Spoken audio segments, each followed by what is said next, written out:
जो मुल्क की सस्टेनेबिलिटी है वो एट स्टेक है। हम ऐसे चल ही नहीं सकते आगे।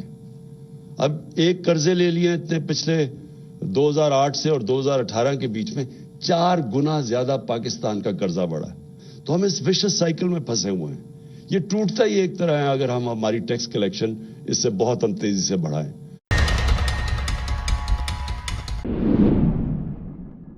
पाकिस्तान बेहद तेजी से कर्ज के जाल में फंसता जा रहा है और मौजूदा इमरान खान सरकार मुल्क को इस जाल से बचाने में नाकाम होती दिख रही है। साल 1947 से लेकर 2008 तक पाकिस्तान पर सिर्फ 6,000 अरब डॉलर का कर्ज था, जो सिर्फ अब पिछले 13 सालों में 50,000 पार कर गया है। स्टेट बैंक ऑफ पाकिस्तान के x governor doctor Ishrat Hussain ने 90 के दशक को पाकिस्तान के लिए खोया हुआ दशक बताया था और उसके बाद फाइनेंस मामलों के जानकारों के मुताबिक 2008 से लेकर 2018 तक का दशक भी पाकिस्तान के लिए एक खोया हुआ दशक ही रहा है, जिसमें कर्ज का बोझ बहुत ज्यादा बढ़ गया है और जो पूरी तरह डूबने से पाकिस्तान थोड़ा बहुत बचा हुआ था वो मौजूदा इमरान खान सरकार ने अपने 3 साल और कुछ महीने की हुकूमत के दौरान कर दिया है, ऐसा कहा जा रहा है। तो दोस्तों, वापस पाकिस्तान पर बेहद तेजी से बढ़ रहे कर्ज पर लौटेंगे, लेकिन मुल्क से जुड़े कारोबार को भी थोड़ा समझ लें। दरअसल सिर्फ 3 महीनों में पाकिस्तान का कारोबारी घाटा लगभग 12 अरब डॉलर का हो गया है। तो जरा अंदाजा लगाइए कि साल के आखिरी तक कितना ज्यादा कारोबारी नुकसान हो सकता है। यहां आपको यह बताना जरूरी है कि पिछले महीने नवंबर 2021 में पाकिस्तान के कारोबारी घाटे में करीब 162% की भारी बढ़त दर्ज करी गई थी और पिछले साल नवंबर में पाकिस्तान का बिजनेस घाटा 1.95 अरब डॉलर था, जो नवंबर 2021 आते आते 3.16 अरब डॉलर बढ़कर अब 5.11 अरब डॉलर तक जा पहुंचा है। दोस्तों, कीमत के लिहाज से अगर देखा जाए तो ये किसी एक महीने में दर्ज हुआ पाकिस्तान के लिए अब तक का सबसे बड़ा कारोबारी घाटा है। दरअसल बढ़ता इंपोर्ट पाकिस्तान के लिए संजीदा खतरा बन चुका है।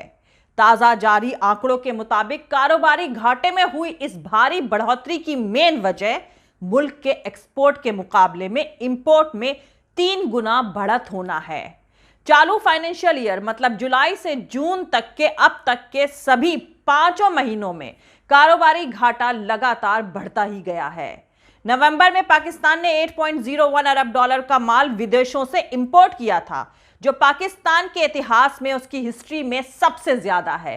पिछले साल नवंबर में 4.12 अरब डॉलर का माल विदेशों से इंपोर्ट किया गया था। इस तरह पिछले महीने इंपोर्ट बिल में करीब 94% की बढ़ोतरी दर्ज करी गई है और जानकारों का मानना है कि पाकिस्तान का बढ़ता हुआ इंपोर्ट बिल एक बड़ी प्रॉब्लम बन गया है। वहीं दूसरी तरफ पाकिस्तान कर्ज के जाल में बहुत तेजी से फंसता जा रहा है।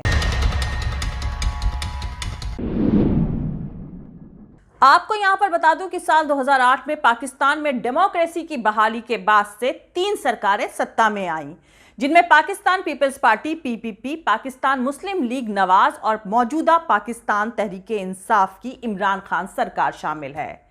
स्टेट बैंक ऑफ पाकिस्तान के आंकड़ों के मुताबिक जब साल 2008 में पाकिस्तान पीपल्स पार्टी सत्ता में आई तो उस वक्त पाकिस्तान पर बकाया विदेशी कर्ज 45 अरब डॉलर का था। पीपीपी सरकार के आखिरी तक यह कर्ज 61 अरब डॉलर तक पहुंच गया और 5 साल बाद नवाज लीग की सरकार के आखिरी दिनों में यानी जून 2018 में यह 95 अरब डॉलर तक पहुंच गया। स्टेट बैंक ऑफ पाकिस्तान के मुताबिक जून 2018 में विदेशी कर्ज 95 अरब डॉलर था। सितंबर 2021 के आखिरी हफ्ते तक यह 127 अरब डॉलर तक जा पहुंचा। इन आंकड़ों के हिसाब से देखा जाए तो पीपीपी के 5 सालों में विदेशी कर्ज में 16 अरब डॉलर की बढ़ोतरी हुई है, जबकि नवाज लीग के 5 सालों में यह 34 अरब डॉलर बढ़ा है और इसके मुकाबले में पीटीआई की इमरान खान सरकार के महज 39 महीनों में ही विदेशी कर्ज में 32 अरब डॉलर का इजाफा हो चुका है। साल 2008 में जो कर्ज 6,000 अरब डॉलर था वो 10 साल में 30,000 अरब तक पहुंच गया है। जबकि मौजूदा इमरान खान सरकार के महज 39 महीनों में इस कर्ज में 20,000 अरब की बढ़ोतरी हो गई है और यह कर्ज 50,000 अरब से भी ऊपर पहुंच गया है। अगर पीपीपी सरकार में कर्ज लेने के आंकड़ों पर नजर डालें तो वो सरकार हर दिन 5 अरब रुपए का कर्ज ले रही थी।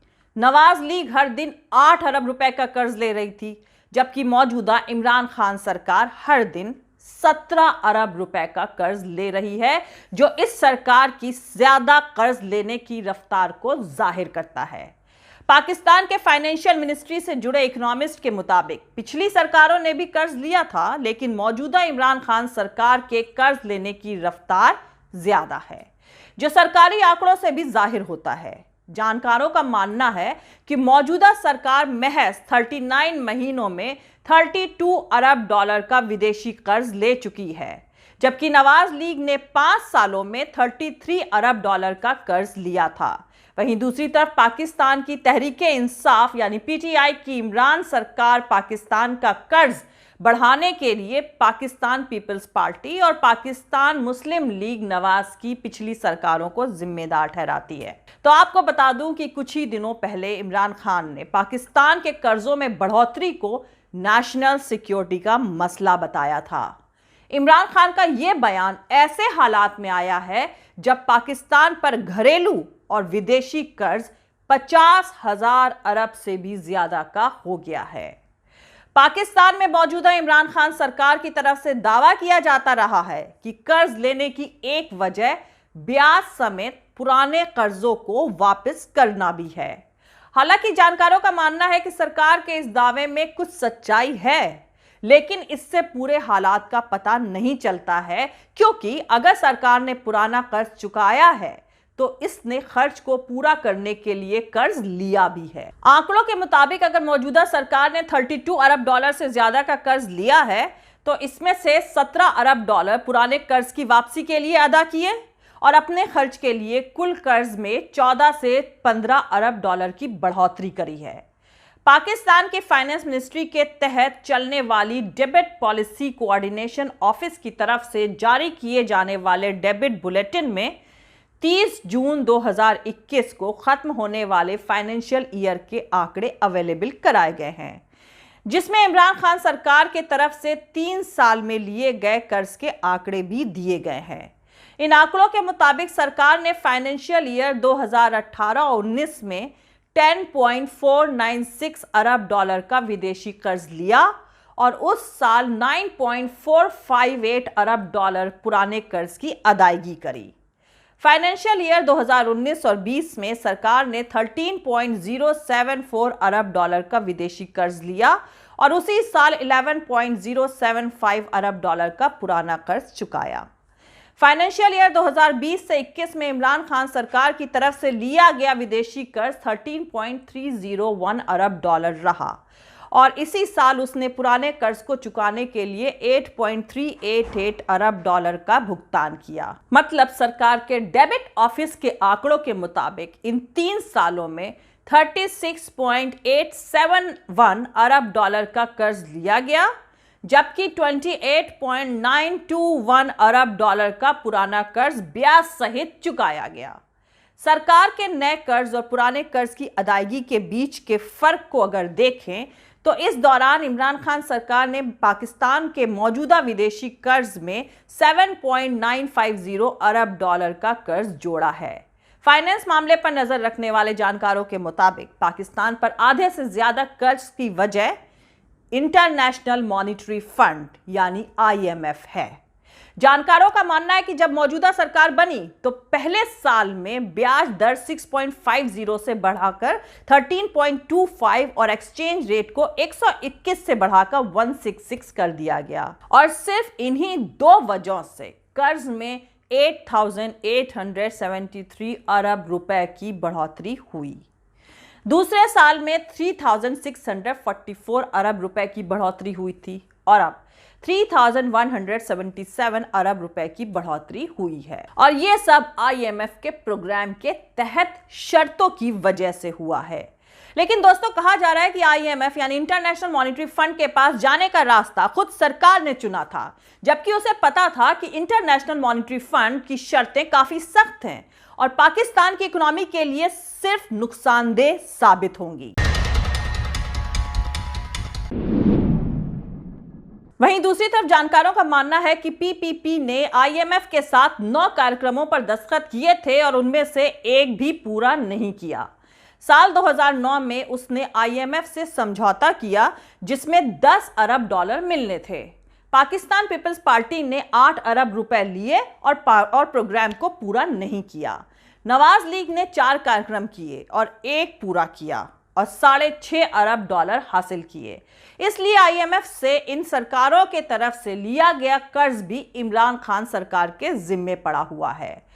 और थोड़ी बहुत राहत की बात यह है कि मौजूदा सरकार ने सिर्फ 1 कार्यक्रम किया है और अब तक 6 अरब डॉलर में से सिर्फ 2 अरब डॉलर ही लिए हैं। जय हिंद, सत्यमेव जयते, अल्लाह हाफिज। दोस्तों, हमारा पूरा वीडियो और दूसरे और वीडियोस देखने के लिए हमारा YouTube channel political Tamasha with doctor Arshi को सब्सक्राइब करके वहां पे लगी बेल आइकॉन को जरूर दबा दें ताकि आपको हमारे आने वाले हर वीडियो की अपडेट्स मिलती रहे। और दोस्तों, अगर आपको हमारा काम पसंद आता है, हमारे वीडियोस पसंद आते हैं तो www.patreon.com/dr अर्शी खान पर जाकर डोनेट करके आप हमारे काम को सपोर्ट कर सकते हैं। दोस्तों, अगर आपको हमारा वीडियो पसंद आता है तो लाइक और शेयर करना हरगिज नहीं भूलें। आप हमें फॉलो भी कर सकते हैं हमारे ट्विटर, इंस्टाग्राम और फेसबुक पेज पर। मेरा ट्विटर हैंडल है @arshi aziz khan। Thank you, मिलते हैं अगले वीडियो में।